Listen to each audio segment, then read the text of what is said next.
सारे दास दासियां सब कुछ था, पर लेकिन कोई संतान नहीं। और जब राजा उत्तानपाद के घर में कोई संतान नहीं हुई, राजा उत्तानपाद का वंश चलाने वाला कोई नहीं हुआ, तो एक बार रानी सुनीति अपने आंगन में बैठी हुई थी। रानी सुनीति ने देखा कि मुझ पर चौथा आने वाला, यानी बुढ़ापा आने वाला। बुढ़ापा तो जानते सबसे कठिन अवस्था होती है बुढ़ापा। हाँ, बचपन आराम से कट जाता है, जवानी भी आराम से कट जाती है, पर लेकिन ये बुढ़ापा बड़ी कठिनाई से कटता है। तो चौथापन यानी बुढ़ापा आने वाला है, फिर भी उनके घर में कोई भी बालक नहीं, कोई भी बालक नहीं हुआ।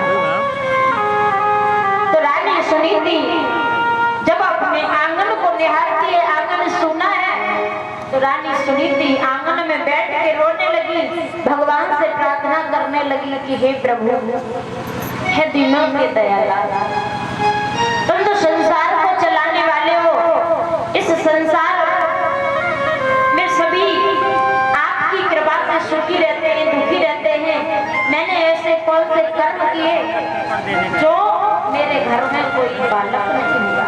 एक बेटा अगर नहीं देना था तो एक बेटी दे देता। परीक्षित महाराज, आंगन वही अच्छा लगता है जिसमें बालक खेलते हैं। अगर आपके घर में एक बालक है तो 4-5 बालक मोहल्ले के खेलने के लिए पहुंच जाते हैं, और आपके घर में अगर कोई बालक नहीं है तो किसी का भी बच्चा नहीं जाएगा। तो आंगन वही अच्छा लगता है जिसमें बालक की किलकारियां गूंजती हैं, बालक खेलते हैं। घर परिवार भी वही अच्छा लगता है जिसमें बाल गोपाल खेलते हैं। तो रानी सुनीति जब अपने आंगन को निहार रही है, आंगन सोना है, कोई भी संतान नहीं है, तो रानी सुनीति आंगन में बैठ करके रोने लगी, भगवान से प्रार्थना करने लगी कि हे प्रभु, तुमने मुझे एक बालक क्यों नहीं दिया? कि प्रभु से कहां नजर डाली, मेरे भयो न ये गहुला।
कि हे परमपिता परमात्मा, तूने मुझे सब कुछ दिया पर लेकिन एक बालक नहीं दिया।